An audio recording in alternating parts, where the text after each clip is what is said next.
தேவனுக்கு பிரியமானவர்களே, நமக்கு நம்முடைய தேவன் மீது உண்டான பக்தி வைராக்கியம் நமக்கு மிகவும் அவசியம். உலகத்திலே மனிதர்கள் தங்கள் விருப்பப்படி தலைவர்கள் மற்றும் இந்த உலகத்திலே தங்களுக்கு யாரை பிடிக்கிறதோ அவர்களுடைய செயல்களையும் அவர்களுடைய வார்த்தைகளையும் அங்கீகரித்து அதற்கு தங்களை அர்ப்பணிக்கிறவர்களை நாம் கண்கூடாக பார்க்க முடியும்.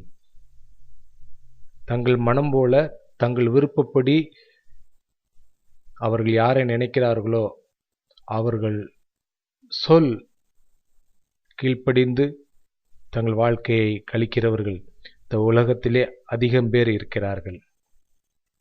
நீங்களும் நானும் ஆண்டவராகிய இயேசு கிறிஸ்துவை பின்பற்றும் ஒரு நல்ல ஒரு பாக்கியத்தை பெற்றிருக்கிறோம். சூழ்நிலைகளின் நிமித்தமாகவோ அல்லது உண்மையை புரிந்து கொண்டது நிமித்தமாகவோ நாம் ஆண்டவராகிய இயேசு கிறிஸ்துவை பின்பற்றுவதும் அவருடைய வார்த்தைகளை நாம் விசுவசிப்பதும் நாம் கடமையாக கொண்டிருக்கிறோம்.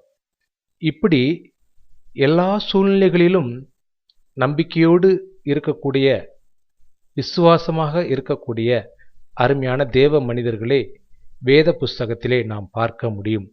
இதிலே ஒன்று பரிசுத்த வேதாகமம் தானியேலின் புஸ்தகம் 3வது அதிகாரத்திலே இப்படியாக அவர் ஒரு கூக்குரல் கொடுக்கிறார். 17வது வசனம், நாங்கள் ஆராதிக்கிற எங்கள் தேவன் எங்களை தப்புவிக்க வல்லவராயிருக்கிறார். அவர் எரிகிற அக்கினி சூளைக்கும் ராஜாவாகிய உம்முடைய கைக்கும் நீங்களாக்கி விடுவிப்பார். அருமையானவர்களே, பழைய ஏற்பாட்டு காலத்திலே ஆதி காலத்திலே கூட விதமான வாலிபர்கள் இருந்திருக்கிறார்கள். அருமையானவர்களே, இவர்கள் நமக்கு ஒரு சவாலை கொடுக்கக்கூடிய ஒரு நல்ல வார்த்தையை அவர்கள் உபயோகிக்கிறார்கள். இதை பார்க்கிற பொழுது நீங்களும் நானும் எவ்வளவோ வேத வாக்கியங்களை நாம் அறிந்திருந்தாலும் இவர்கள் போல சூழ்நிலை சந்தர்ப்பங்களிலே தெளிவான ஒரு வார்த்தையை நம்பிக்கையை நம்மிடத்திலிருந்து வெளிப்படுத்த முடியாதபடிக்கு நாம் இருக்கிறோம்.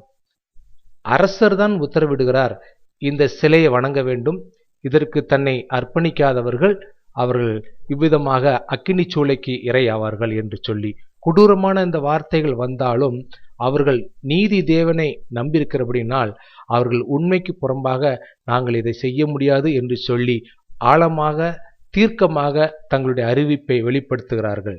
நீங்களும் நானும் உலகத்தின் சூழ்நிலைகளிலே, குடும்பத்தின் சூழ்நிலைகளிலே, படிக்கும் சூழ்நிலையிலே, நாம் பணி செய்யும் ஸ்தலங்களிலே, போக்கிலும் வரத்திலே விதமான சந்தர்ப்பங்களை நாம் பெறுகிற பொழுது நித்திய தேவன் நீதி தேவன் இயேசு கிறிஸ்துவின் மீது நாம் நம்பிக்கை வைத்து நாம் இவ்விதமான வார்த்தைகளை சொல்ல முடியுமா?